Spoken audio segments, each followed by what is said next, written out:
Good day, ladies and gentlemen, and thank you for standing by. Welcome to the Halliburton second quarter 2025 company earnings conference call. At this time, all participants are in a listen-only mode. After the speaker's presentation, there will be a question-and-answer session. To ask a question during the session, you will need to press star one on your telephone. At this time, I would like to turn the conference over to Mr. David Coleman. Sir, please begin. Hello, and thank you for joining the Halliburton second quarter 2025 conference call. We will make the recording of today's webcast available for 7 days on Halliburton's website after this call. Joining me today are Jeff Miller, Chairman, President, and CEO, and Eric Carre, Executive Vice President and CFO. Some of today's comments may include forward-looking statements that reflect Halliburton's views about future events. These matters involve risks and uncertainties that could cause our actual results to materially differ from our forward-looking statements. These risks are discussed in Halliburton's Form 10-K for the year ended December 31st, 2024, Form 10-Q for the quarter ended March 31st, 2025, recent current reports on Form 8-K, and other Securities and Exchange Commission filings. We undertake no obligation to revise or update publicly any forward-looking statements for any reason. Our comments today also include non-GAAP financial measures. Additional details and reconciliation to the most directly comparable GAAP financial measures are included in our second quarter earnings release and in the quarterly results and presentations section of our website. Now, I'll turn the call over to Jeff. Thank you, David, and good morning, everyone. I will open today's call with a discussion of the oilfield services market, which appears very different today than it did only 90 days ago.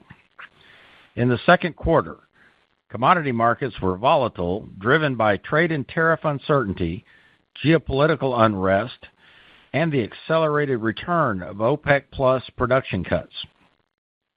Against this backdrop, here's what I observe in the market today, which directly influences my outlook. In North America, multiple operators, even large and established customers, are now planning meaningful schedule gaps in the second half of 2025. In international markets, particularly among some large NOCs, we continue to see reductions in activity and lower discretionary spend, typical of much lower commodity price environments. And finally, we've seen several well-publicized reorganizations and cost reduction efforts by large independent operators and IOCs. To put it plainly, what I see tells me the oilfield services market will be softer than I previously expected over the short to medium term. We will, of course, take action to address this near-term softness. That said, I believe the demand fundamentals remain strong for both oil and gas. I expect conditions will improve as additional OPEC Plus production is absorbed by the market and operators around the world work to replace declining production and meet increasing demand. As I look ahead, I believe that Halliburton is well aligned with the themes that I expect will define the next several years. First, unconventionals will continue to be a critical component of the supply picture. I expect that advanced technology to maximize recovery and returns will expand both in the United States and around the world. Second, production-related services like intervention and stimulation, along with artificial lift, will grow alongside increased global production of both oil and gas. Third, I expect demand will rise for complex drilling and well construction services to access available resources.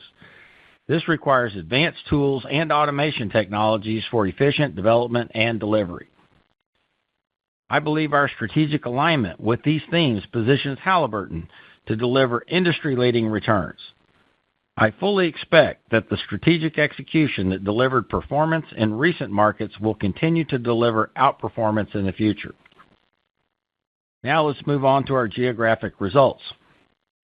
I'll start with the international markets, where Halliburton delivered quarterly revenue of $3.3 billion. The second quarter demonstrated 2% sequential growth, with activity increases in Latin America and Europe-Africa offset by activity reduction in Saudi Arabia. As we look at the full year 2025, I expect our international revenue will contract by mid-single digits year-on-year, primarily driven by activity reductions in Saudi Arabia and Mexico.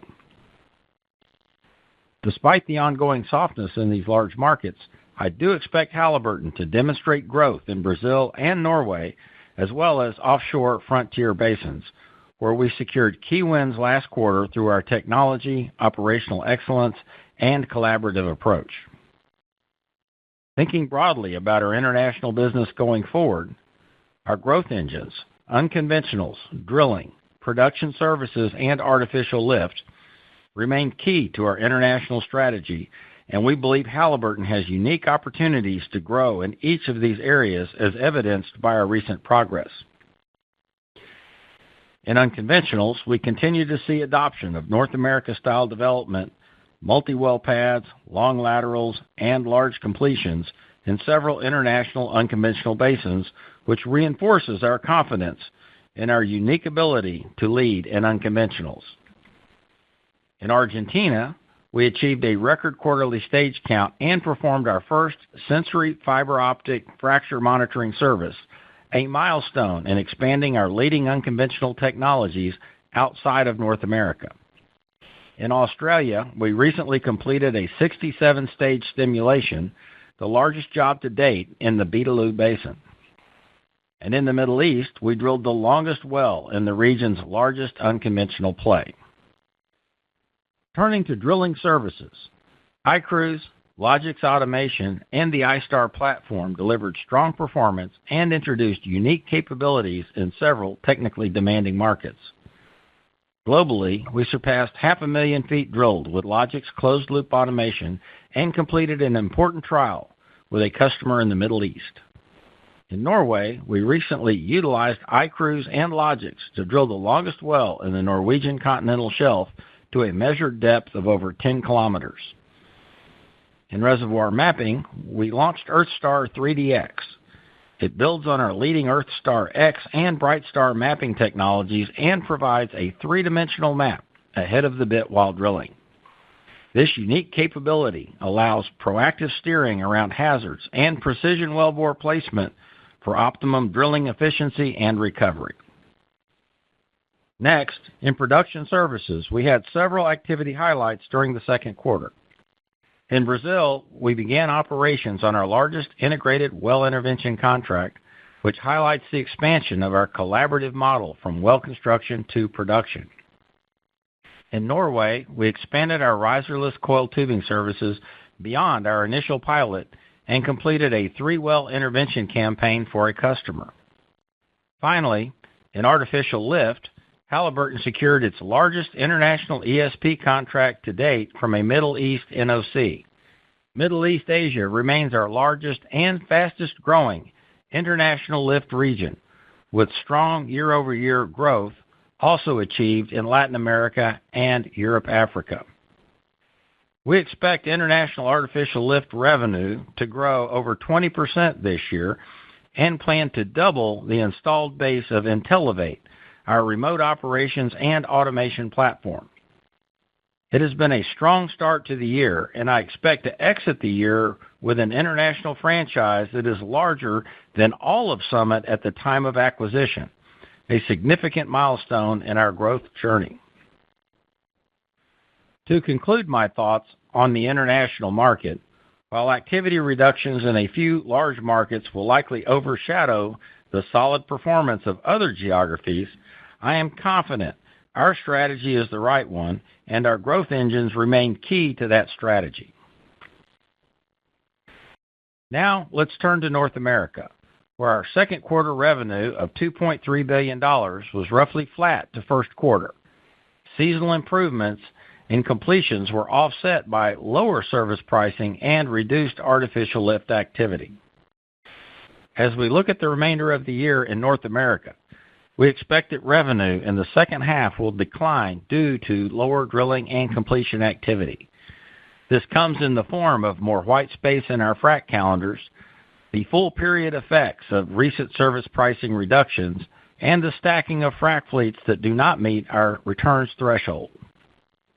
While increases in gas activity are likely to absorb some service capacity this year, it is unlikely to offset the decreases in oil-directed activity. we now forecast full-year North America revenue to decline low double digits year-over-year. In this environment, differentiation has never mattered more. Halliburton's leading technology remains an important differentiator for us. This quarter, we were pleased to see Chevron announce their Zeus IQ closed-loop fracturing milestone in the Rockies. Customer enthusiasm is strong, and we are actively deploying Zeus IQ across our U.S. operations. I expect up to one-third of our Zeus electric fleets to operate with Zeus IQ by year-end, a strong endorsement of a technology that debuted only a quarter ago. In North America drilling, iCruise and Logix automation enable our customers to maximize the value of their assets by consistently delivering curve and lateral sections on today's longer wells. This performance has driven rapid growth in our U.S. land rotary steerable business and double-digit revenue growth in North America drilling services, even amid rig count declines. To finish my thoughts on North America, activity reductions will affect the oilfield services market this year. I am confident in our plans to take the necessary actions to address these headwinds. My customer conversations tell me technology and service execution are key to maximizing the value of their assets, and I believe Halliburton has unmatched capability to deliver both of these at scale, which is why I am confident we will deliver returns in North America that outpace our competitors. For both the international and North America markets, here's how I plan to address the near-term softness. First, we will not work equipment where it does not earn economic returns, and this includes North America frac fleets. Second, we will reduce our variable and fixed cash costs over the quarters ahead to size our business to the market we see. And finally, we will remain focused on free cash flow and returns and will remain diligent stewards of capital. Before I turn it over to Eric, let me close with this. I am confident in Halliburton's future. Today, we are more differentiated with deeper technology advantages to address our customers' requirements and more collaborative than ever before.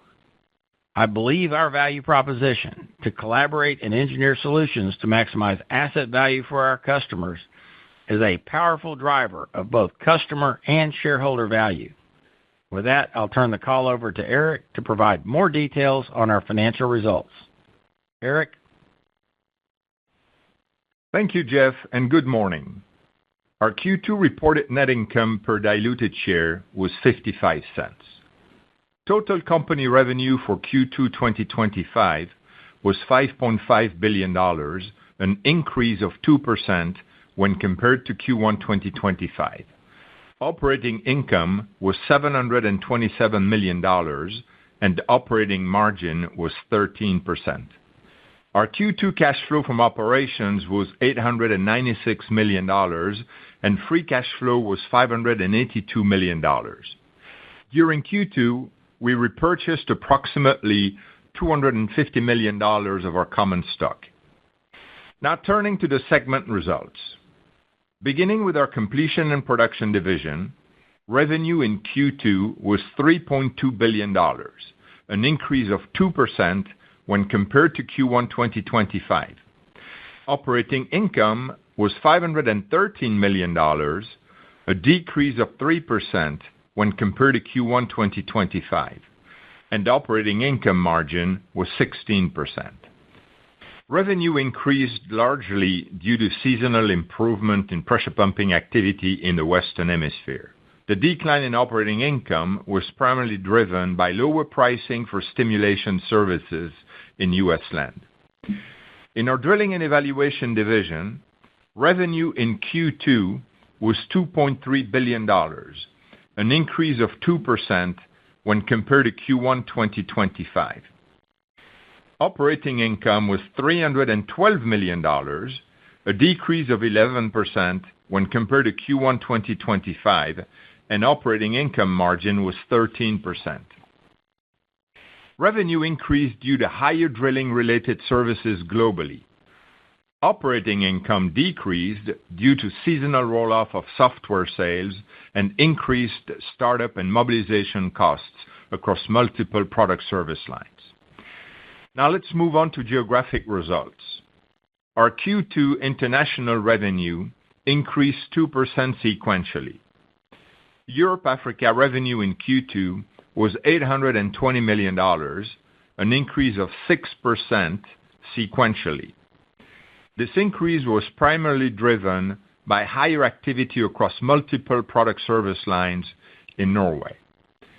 Middle East Asia revenue in Q2 was $1.5 billion, a decrease of 4% sequentially. This decrease was primarily due to lower activity across multiple product service lines in Saudi Arabia and Kuwait. Latin America revenue in Q2 was $977 million, a 9% increase sequentially.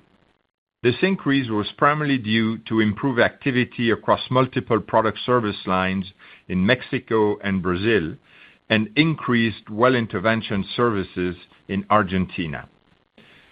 In North America, Q2 revenue was $2.3 billion, relatively flat when compared to Q1 2025. Slightly higher well construction activity, completion tool sales, and stimulation activity in the region were offset by lower artificial lift activity and software sales. Moving on to other items, in Q2, our corporate and other expense was $66 million. We expect our Q3 corporate expenses to increase by about $5 million. In Q2, we spent $32 million on SAP S/4 migration, which is included in our results. For Q3, we expect SAP expenses to be about flat. Net interest expense for the quarter was $92 million. For Q3, we expect net interest expense to be approximately flat. Other net expense for Q2 was $24 million. For Q3, we expect this expense to be about $45 million. Our effective tax rate for Q2 was 21.4%. Based on our anticipated geographic earnings mix, we expect our Q3 effective tax rate to be approximately 23.5%. Capital expenditures for Q2 were $354 million. For the full year 2025, we expect capital expenditures to be about 6% of revenue. In Q2, tariffs impacted our business by $27 million. For Q3, we currently expect a negative impact of about $35 million, or about 4 cents per share, which is included in our guidance. Now let me provide you with comments on our Q3 expectations. In our completion and production division, we anticipate sequential revenue to decrease 1-3% and margins to decrease 150 to 200 basis points. In our drilling and evaluation division, we expect sequential revenue to also decline 1-3% and margins to improve 125 to 175 basis points. I will now turn the call back to Jeff. Thanks, Eric. Let me summarize the key takeaways from today's discussion. First, we are aligning our business with the current market conditions. We will reduce costs and retire, stack, or reallocate underperforming assets. Next, internationally, we see strong performance in our growth engines, unconventionals, drilling, production services, and artificial lift. We secured key wins last quarter through our technology, operational excellence, and collaborative approach.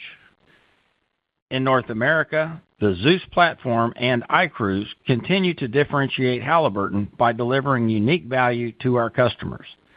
Combined with our ability to execute at scale, they reinforce our position as the leading services company. And finally, we remain focused on returns, capital discipline, and free cash flow. And now, let's open it up for questions. Ladies and gentlemen, if you have a question or comment at this time, please press star 11 on your telephone keypad. If your question has been answered or you wish to remove yourself from the queue, simply press the pound key. Again, if you have a question or comment, please press star 11 on your telephone keypad. Please stand by while we compile the Q&A roster. Our first question or comment comes from the line of Neil Mehta from Goldman Sachs. Your line is open, sir. Yeah, good morning, Jeff and team. The first question was really just around, morning, sir, around C&P margins. They were a little softer in the quarter, and we appreciated the Q3 volume, Q3 guide. But can you just unpack that a little bit more? What are you seeing that's contributing to that, and how do we get that moving back in the right direction? Yes, Neil, it's Eric. So I'll give you a couple of colors on the C&P margins versus what we guided for Q2, and then I'll give a little more color around the Q3 guide for Q3. So starting with Q2, we actually were kind of on guidance in terms of revenue. Margins was a bit lower than the guidance on flat. We were, I think, 80 bips below the guide. So what really happened in terms of the revenue side, we were up in most region and most product lines across the C&P division with two major exceptions, one Saudi and also the artificial lift business in North America. The reduction in Saudi is actually a reduction in frac, but also all the related services, as a lot of the frac in Jafurah was slowed down ahead of the award of the new tender.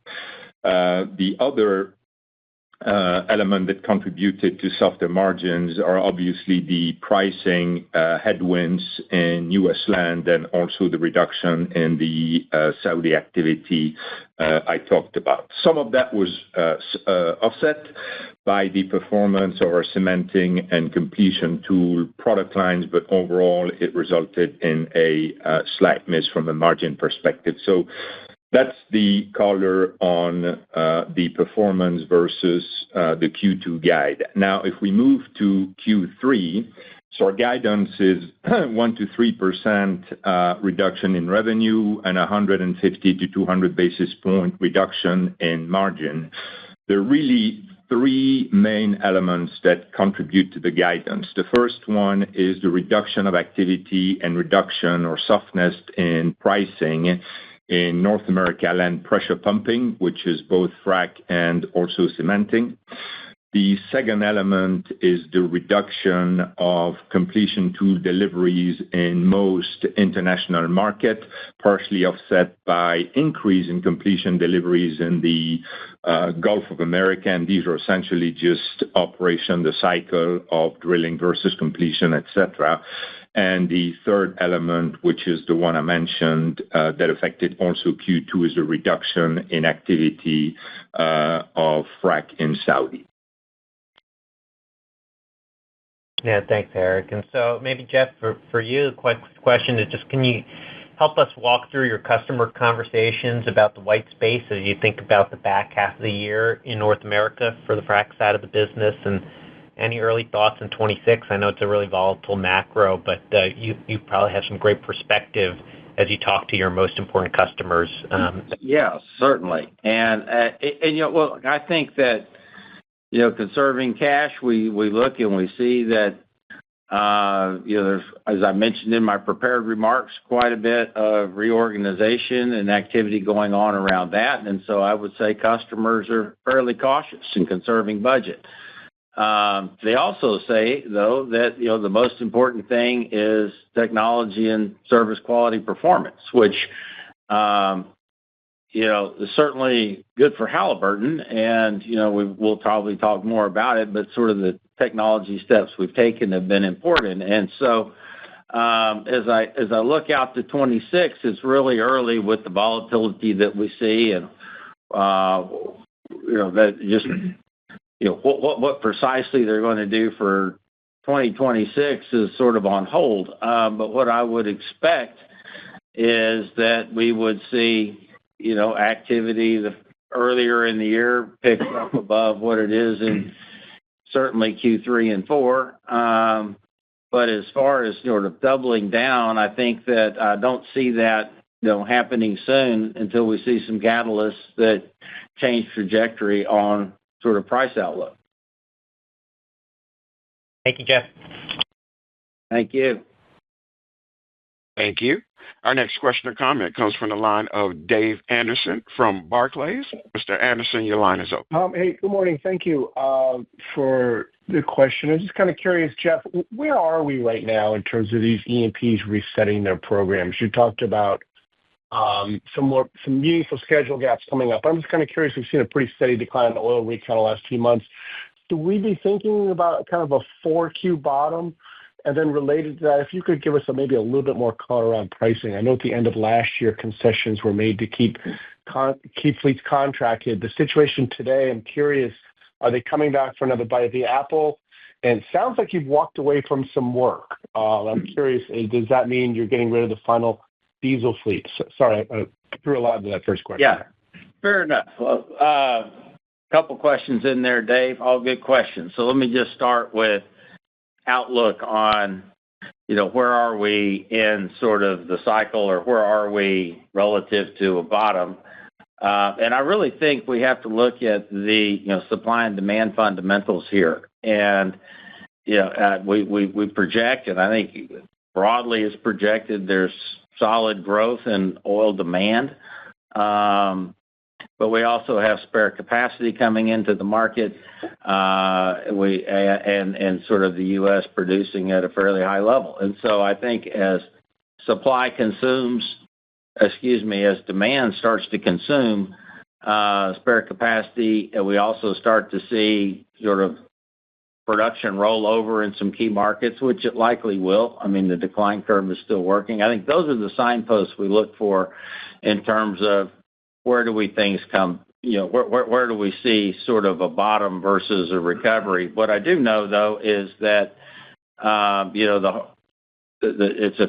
becomes a question of duration and sort of depth. And so if it, comes off hard, it comes back on pretty hard and, or pretty quickly. And that's what we see. So we need to look for those signposts. It would seem that we're below maintenance level today in North America, certainly below maintenance level in Mexico and a few other key markets around the world. So I think we're, from a trajectory standpoint, that recovers.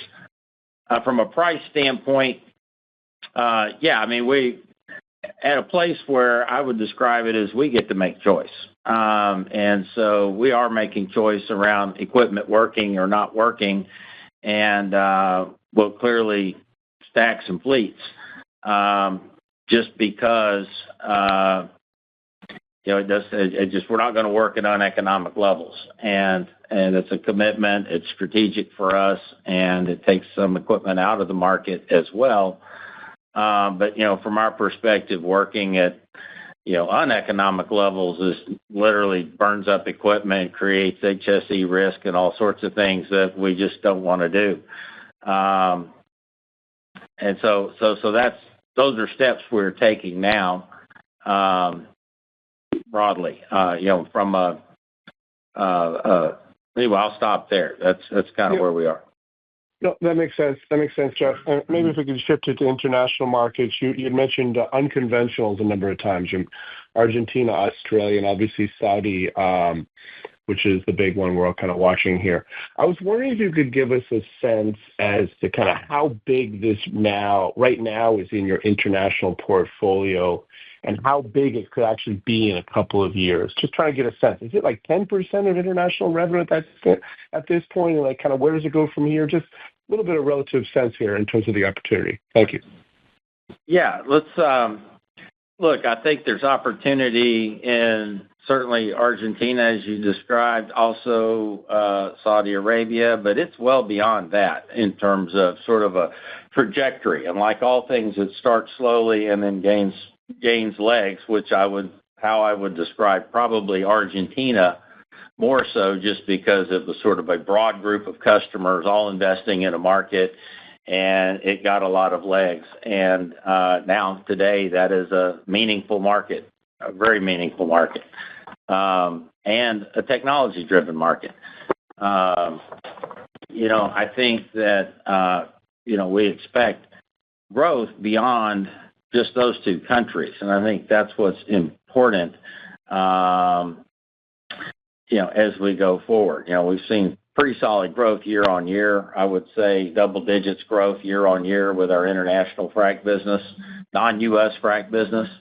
That's why I described Australia. I'll describe the UAE, where we see, quite a bit of opportunity. And then also, most of North Africa actually presents pretty good opportunities for unconventionals, and also having the markets.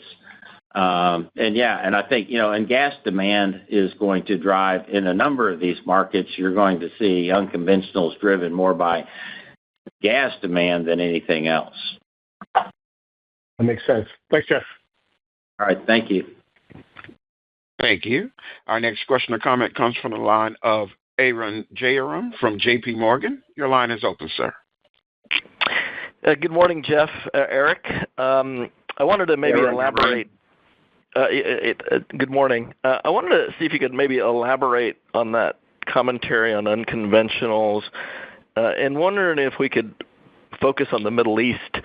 I know I cover EOG, and they'll be testing an unconventional play concept in the UAE, and perhaps wanted to see if you could comment on how HAL is positioned in the upcoming Jafurah tender. I know that tender will include called a tripling of the amount of stages, so it's a large tender.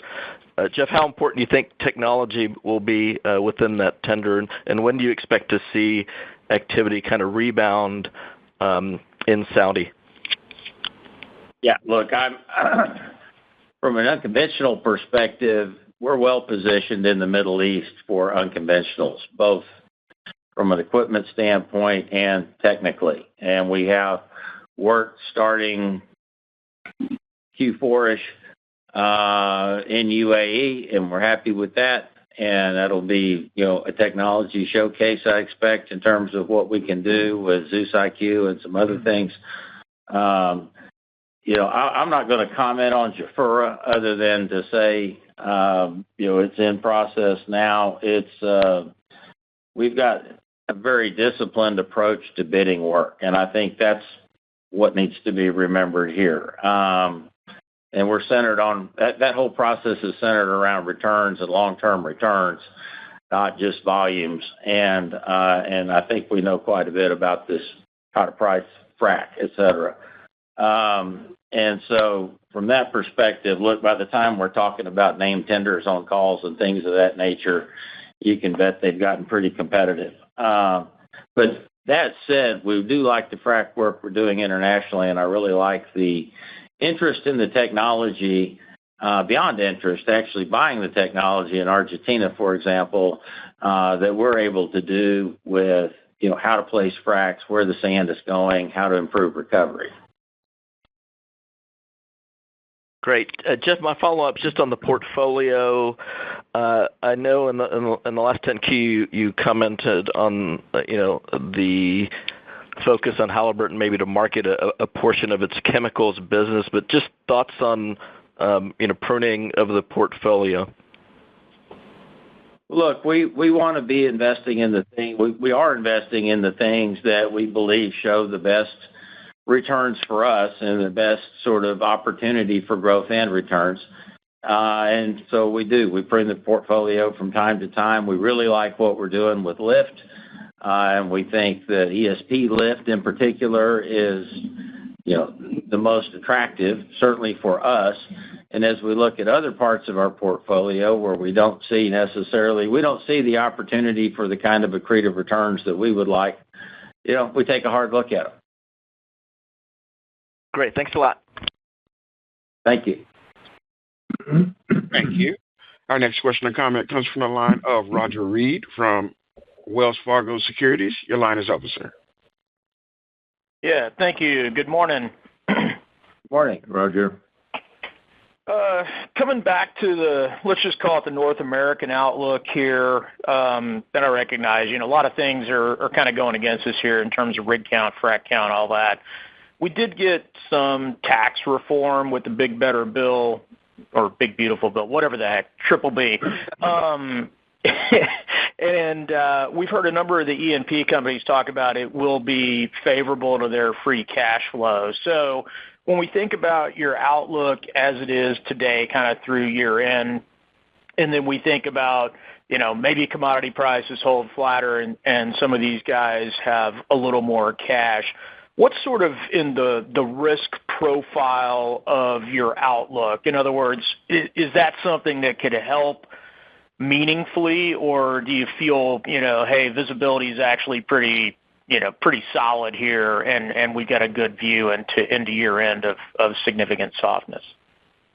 Look, I don't think the Big Beautiful Bill necessarily factors into the plans in terms of what customers do. I think that's going to be quite a bit more sort of budget and commodity driven and returns driven for them. But when I look at the market, I mean, we have a fantastic group of customers and really good customers, and so they are serious about this work, got good strategies, and if there's white space appearing, it's to manage budget. The plan for 2026 is far from set for them at this point. But they're the kind of customers that we know will be active in this market. And so, when we see white space like this, in some cases we will stack for a short time and then come back, or we will, reallocate things in a way that we think is best from a returns perspective, or we will, in some cases make the determination to stack and keep something stacked. So I think that from an activity set, we really need to watch supply and demand, and as I said, those signposts around, what does production overall do in North America, I think will be a key driver in terms of what 26 looks like.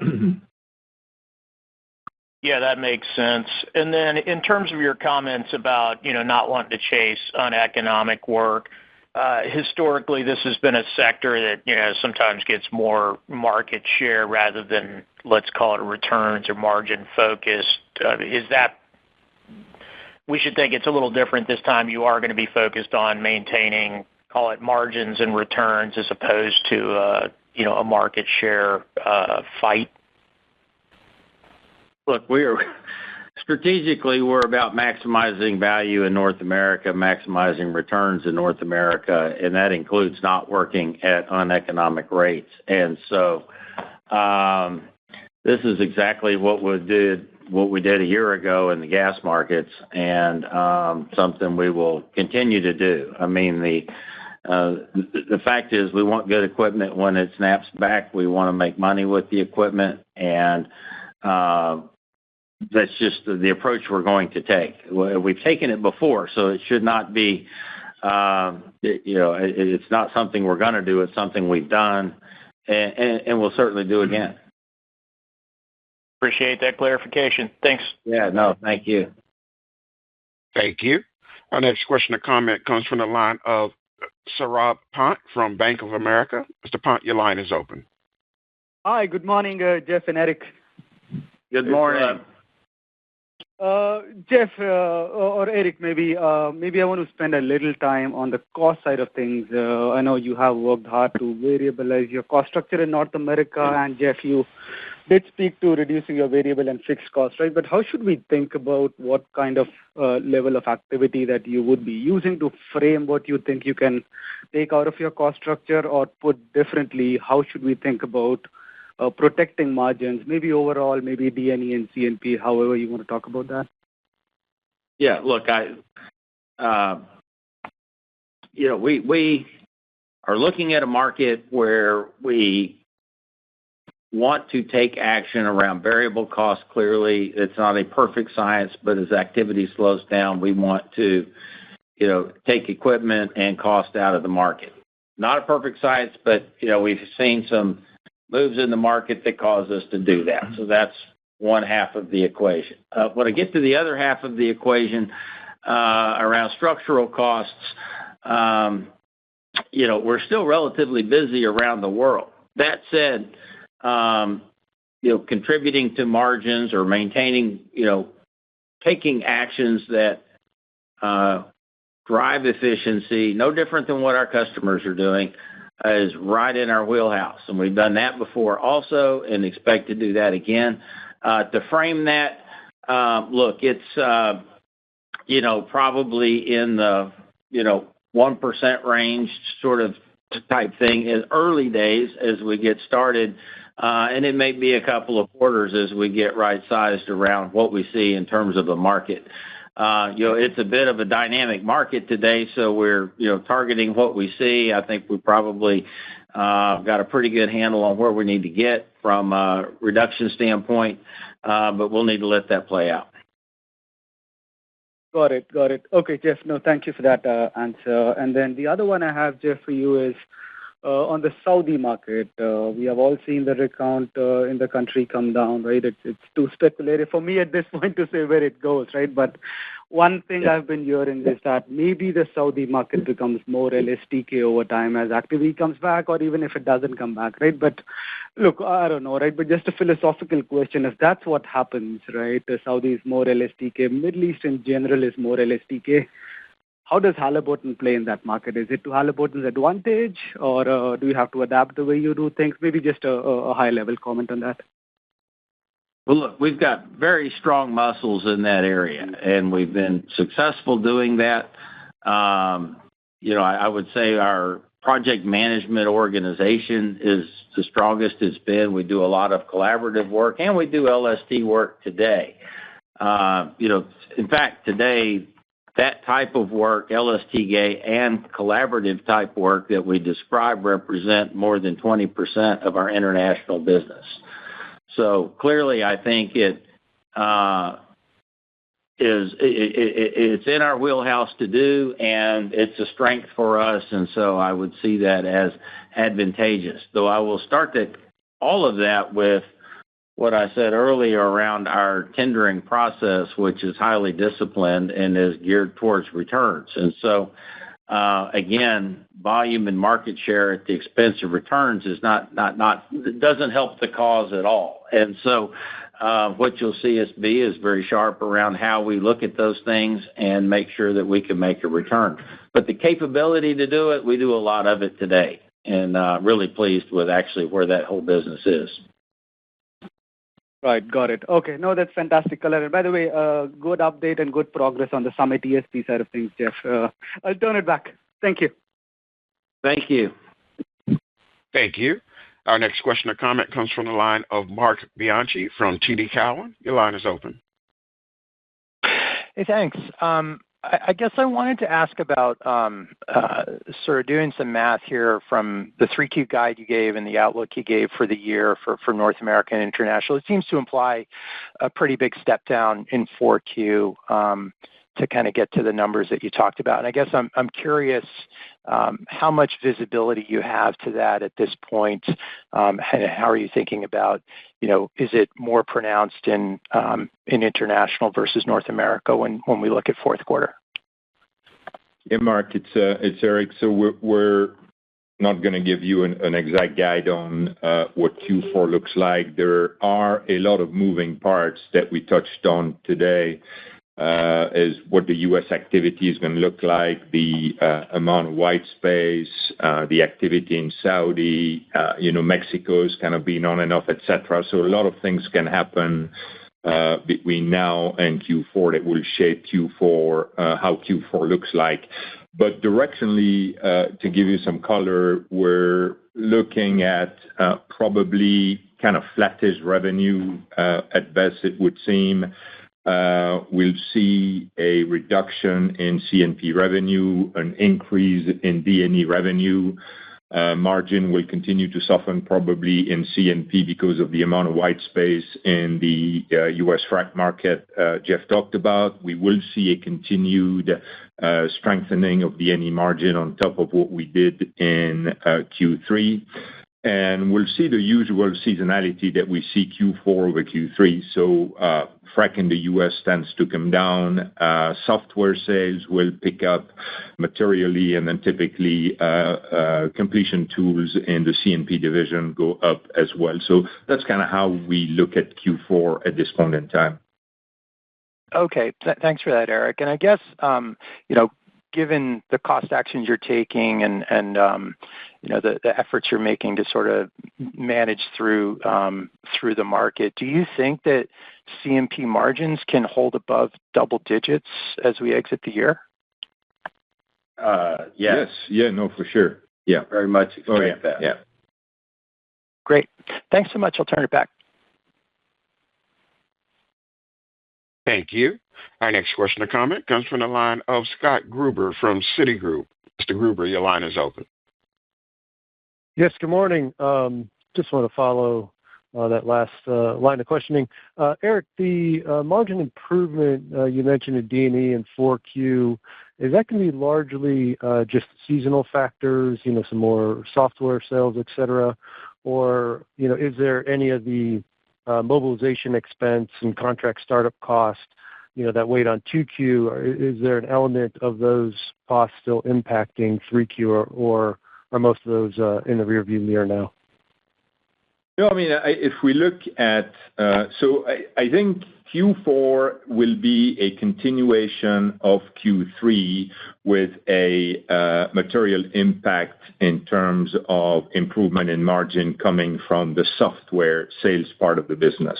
Now, if we kind of peel the onion a little bit in the Q3 guide for D&E and the improvement there, so we guided an improvement of 125 to 175 basis points. So the different factors that are coming into play there is, one, the reduction in activity in Saudi, which is kind of a headwind for us in terms of D&E.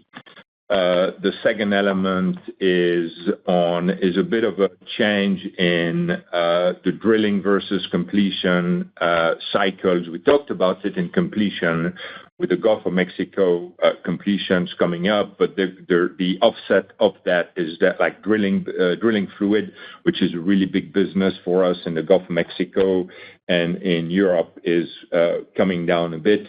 The two largest drivers or three largest drivers of margins in Q3, though, is the start of the improvement in software, a global improvement in our directional drilling business, and the elimination of mobilization costs that dragged margins down in Q2. So that's a little bit of color on Q3 and Q4 from a D&E perspective.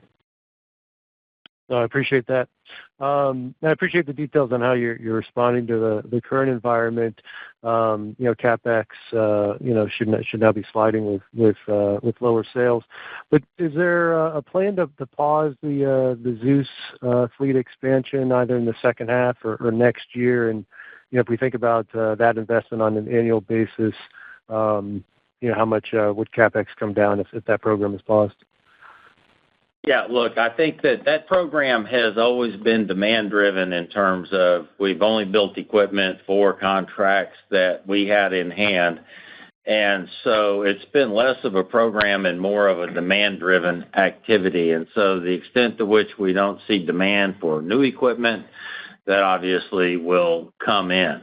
And then with respect to anything else, we will expect to bring down, CapEx to the lower end of that range as we go into 2025, or 2026, certainly. But from a Zeus build standpoint, I would expect that slows down just because we've achieved the 50% of our fleet, or thereabouts, of Zeus fleets, and like the portfolio that we have. And is it kind of $40-45 million a fleet in terms of what you'd save? No, for CapEx? For CapEx, yeah, no. Ballpark. CapEx per fleet. Ballpark. Is that ballpark. Ballpark range? Yeah. Okay. Thank you. I'll turn it back. Appreciate it. Thank you. Thank you. Our next question or comment comes from the line of Derek Podhaizer from Piper Sandler. Your line is open, sir. Hey, good morning. There's a lot of interesting comments on artificial lift on the call. You're seeing some bifurcation, seeing softness in the U.S. land, but significant growth internationally. Could you maybe walk through the puts and takes in each region there? Are you seeing tariffs maybe bite into the U.S. land artificial lift market? International, is that more of a function of the increasing unconventional activity? Just maybe some color on artificial lift, U.S. versus international. Yeah, look, the demand for artificial lift is around accelerating production. And so it's not as much an unconventional story internationally as it is just great technology in conventional wells to produce more oil. And,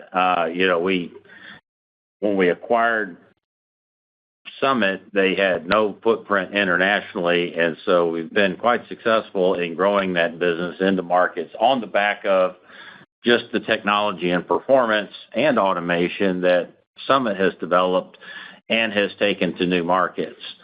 In the U.S. market, it is going to be, somewhat affected by just activity levels that we see. And then, secondly, from the tariffs, do they have an impact? Yes, they do. Yeah, on the tariff side of things, as we said, Derek, we expect tariffs to go up a bit in Q3. Artificial lift is probably the largest component of the tariffs for us today. So our team in Summit and our supply chain team are working hard, trying to kind of rewire part of the supply chain around what they source from China. But it's going to take a couple of quarters to work through. Got it. Very helpful. Appreciate it. And then just a question on two regions. So you talked about Mexico being a source of strength here in the quarter with LATAM up 9%. I was surprised with that. So maybe can you just give us an update on Mexico? We've seen a lot of news flow out of the country and where we are with that. And then separately, Kuwait, you pointed as a sign of a bit of softness, which I was surprised about given it was one of the bright spots that's been talked about over the last quarter. So maybe just your thoughts on what you see for Mexico go forward and Kuwait.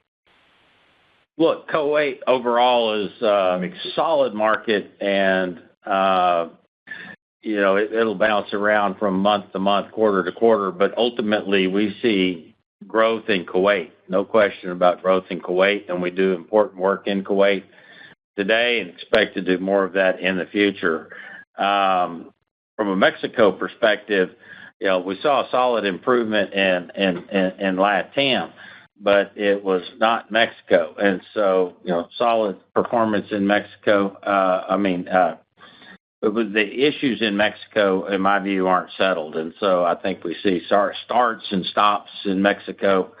I've been to Mexico. I've met with the management team there. I think what we're going to see is, decline rates at a pace that, create sort of pressure to reactivate the business there.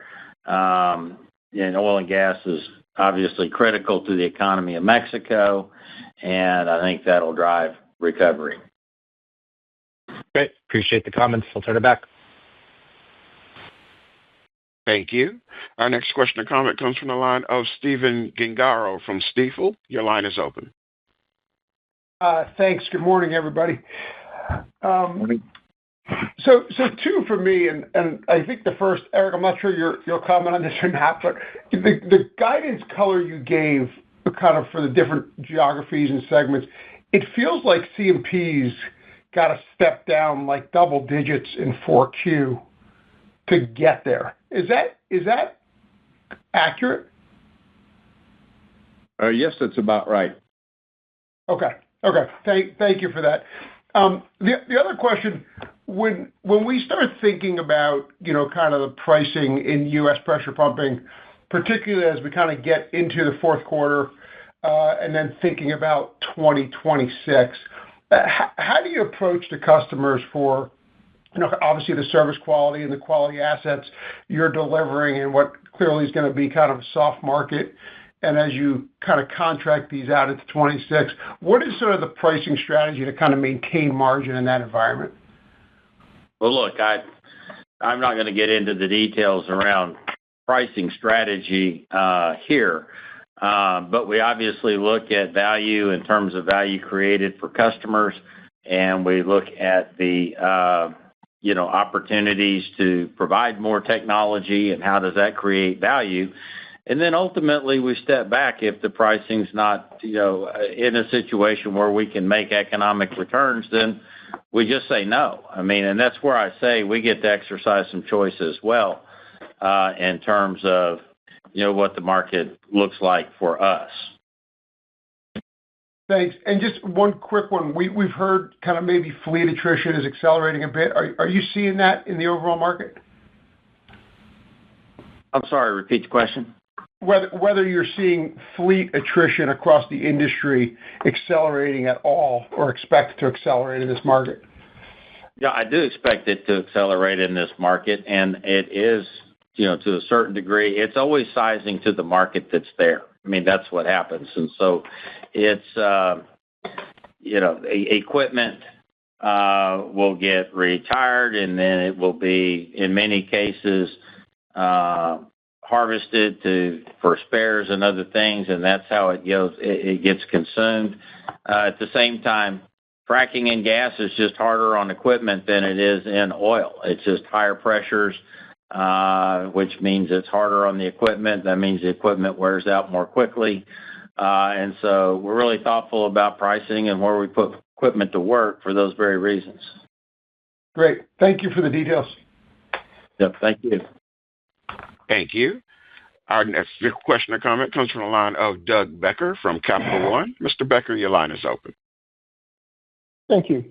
Jeff, Eric, just given the updated outlook, wanted to get your thoughts on free cash flow this year. And does the commitment to the cash returns framework explicitly mean the $1.6 billion cash return target's still intact? Yes, I mean, the update as we talked about a bit of a softening in the market, so we've revised our outlook for free cash flow in 25, and right now the range that we're looking at is anywhere between 1.8 and 2 billion. That's kind of how we're setting things. That's how we're seeing things evolve on the free cash flow for 25. Now, we're not seeing anything that really changes our perspective on the cash return to shareholders. I mean, when we're through Q2, if you account for the second half of the year, dividend will be over our 50% return already. Now, we'll probably maintain the pace at which we have been going. So, yeah, that's kind of how we look at free cash flow and returns. I'll leave it at that. Thank you. Thank you. I'm sure no additional questions in the queue. At this time, I'd like to turn the conference back over to management for any closing remarks. Thank you, Howard. Look, before we wrap up today's call, let me leave you with a few thoughts. Despite industry cycles, I believe the demand fundamentals remain strong for both oil and gas. Today, Halliburton's more differentiated with deeper technology advantages to address our customers' requirements and more collaborative than ever before. Those are powerful drivers of both customer and shareholder value. Throughout the cycles, Halliburton will remain focused on free cash flow and returns. I look forward to speaking with you next quarter. Howard, please close out the call. Ladies and gentlemen, thank you for participating in today's conference. This concludes the program. You may now disconnect. Everyone, have a wonderful day.